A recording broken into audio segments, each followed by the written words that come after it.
Eu sou Clarice Monteiro, advogada. E eu sou Eva Guzmão, advogada. E juntas nós somos Guzmão e Monteiro. E hoje a gente quer bater um papo com você, trabalhador.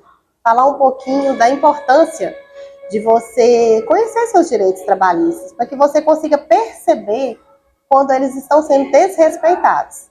Então, assim, quando você assina um contrato, é importante que você comece por ali, né, Eva? Lendo esse contrato, sabendo quais são os direitos que estão neste contrato trabalhista, né? E que você também tenha conhecimento da importância da empresa, né, com um prazo bem curto, de 48 horas, assinar a sua carteira e começar a observar se essa empresa cumpre ali no ambiente, no dia a dia, quais são os seus direitos. E uma questão interessante na parte de assinatura do contrato e leitura desse contrato é que a gente observa que tem pessoas que são contratadas com determinada função e no contrato reza outra função. E a pessoa segue ali trabalhando dia após dia sem nem saber que está em um desvio de função declarado, mas no contrato já tinha essa informação e aquela pessoa deixou passar batido. É verdade, né? Porque a gente tem esse desvio que a pessoa começa já trabalhando em uma outra função, né? E faz aquilo assim, ou logo no início, né? Começa em uma e depois passa em outra, exercer outra função.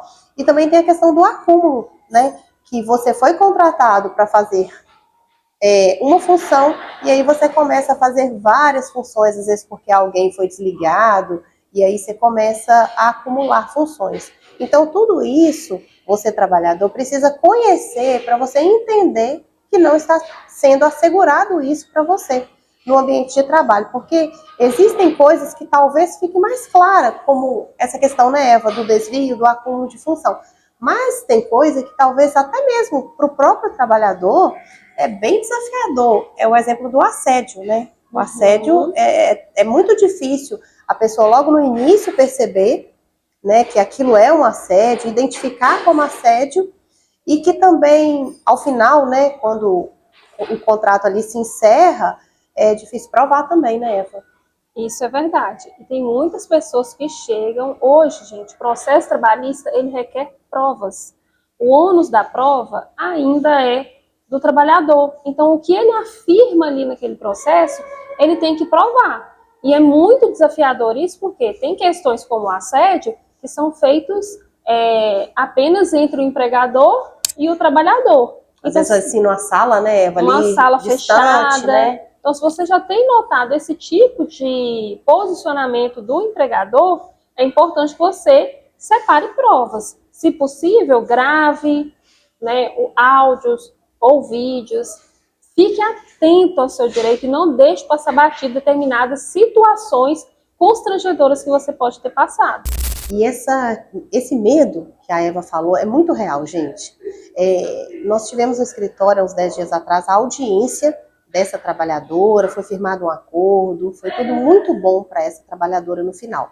Mas a gente percebeu que ela resistiu muito ao processo, ela nos procurou, relatou, inclusive era assédio, e ela demorou 6 meses para decidir se faria ou não o processo, com medo dos empregadores, né, da reação dos outros potenciais empregadores, né, reagir negativamente pelo fato dela ter buscado a justiça para garantir seus direitos.